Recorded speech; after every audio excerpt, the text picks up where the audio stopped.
I recently became aware of some changes that were made to the recertification process for PAs.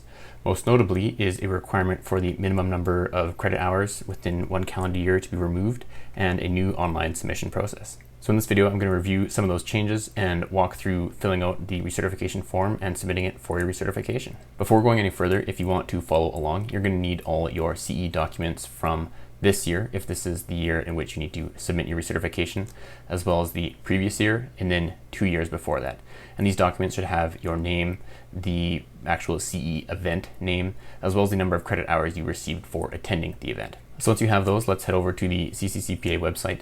That has a walkthrough of all the steps that we're going to need to follow for the recertification, and I've also included a link to the page in the description below. Once on this page, we're going to scroll down to the steps for completing recertification heading, then open and download the CE tracking log. Looking at this form, you need to put in your personal info. This includes your name and member ISO or certification number. The certification number can be found on your CCCPA certificate or on the CCCPA website under Certified Pathologist Assistants. Now we have to go through and enter each of your CE events into the form. Again, these certificates should have the name of the event, so the CE event name, which you can stick right here, when you completed it, and how many hours you received for it.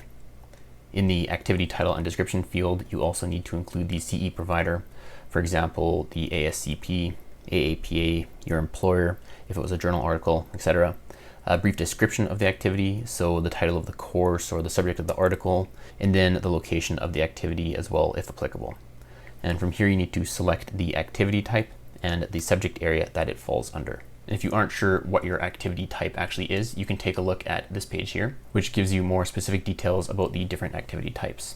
And finally, for this entry, we have to select the subject area that it falls under. Half of your points, so 30, need to come from anatomic pathology, at least 1 needs to come from safety, and the remaining can fall under other. Now with that last field selected, this entry for the first box is complete, and you'll have to go through this process for the rest of your CE events.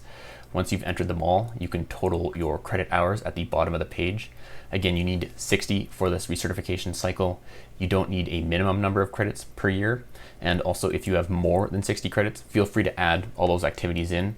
You don't get credit for extra hours, and they don't carry over. So if you have 70 hours this recertification cycle, you won't get 10 hours towards your next recertification cycle already. From there, check this box, print, sign, and date the form, and then scan this signed form back onto your computer.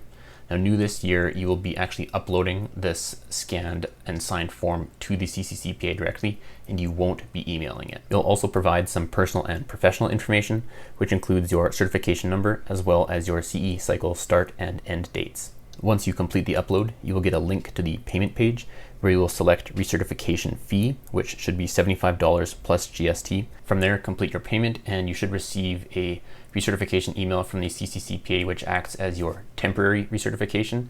Now, they say it can take up to 30 days for them to review and approve your process to get your official recertification for the next 3 years. You will get an email from the CCCPA on official letterhead documenting that you are officially recertified, and that recertification is valid for the next 3 years. And with that, you're done.